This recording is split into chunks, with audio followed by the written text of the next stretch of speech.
have a feeling that the disciples asked Jesus this question, "What time is it?" just prior to his response to the disciples in the gospel today from Mark. What time is it? How can we tell God's time here on earth? How do we know God's time in our lives? It's a simple question, but it's not so easy of an answer. Time.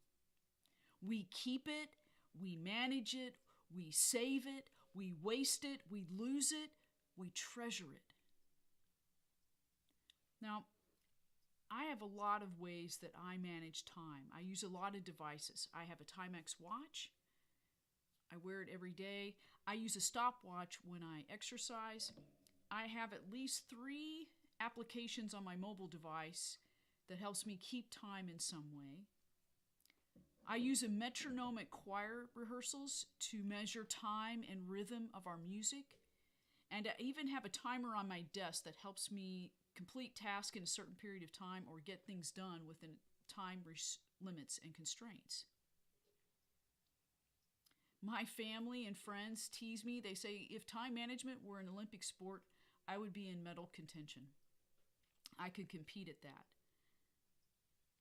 All of the gadgets and applications that we have help us mark time that we know as chronological time. That's how we know and measure the order of our lives. We use time management, we keep a calendar, we use a schedule. The word chronos means chronological. It's a way to span how we measure a span of linear time. But today's gospel reminds us there's something deeper to that. Jesus calls us to a deeper understanding of time that is known as kairos, the Greek word that means the decisive point in time, a mark in time, where God's inbreaking happens and disrupts sometimes the chronological time, the order, and the schedules that we have. God's time. We know that in those inbreaking moments when we see a beautiful sunset, or we watch a sunrise, or the fog lift off the lake, and we sense a wonder of God's presence in creation, or we look into a child's eyes and see them light up when they sing, and somehow know that God is present with them. Or maybe you've witnessed the birth of your child, to hold your child and know that something wonderful and amazing and a blessing of God has just happened. God's time, those inbreaking moments. In today's gospel, Jesus reminds the disciples that God's time cannot be measured or understood the way we know chronological time. God's time is endless and eternal and not linear. Jesus says to the disciples in the Gospel of Mark, which shifts towards this end time thinking, that says, Jesus says, there will be signs in the sun and the stars, and you'll know it's the end time. Learn that lesson from a fig tree, that when you see that fig tree bloom and blossom, you know that summer is near. Jesus goes on to say, but you do not know when that happens. No one knows the hour or the time of God's time, end time, except for God.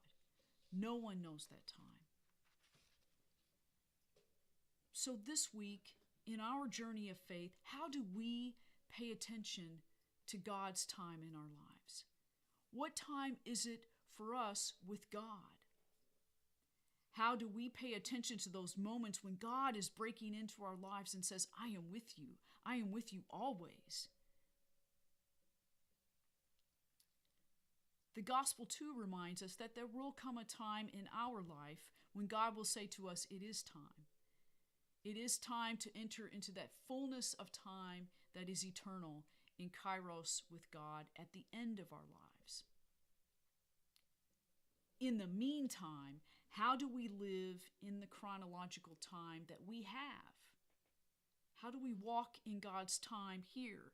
How do we set our watch, the pulse of our heart, to the watch of God's time? And how do we trust that the gospel reminds us that God is in charge of God's time? We are not. We do not know that hour. So how do we live in love and service so that our watch, our pulse, the metronome of our hearts is ticking to that rhythm and beat of God's love and God's service for the world, for others in love? What time is it for us?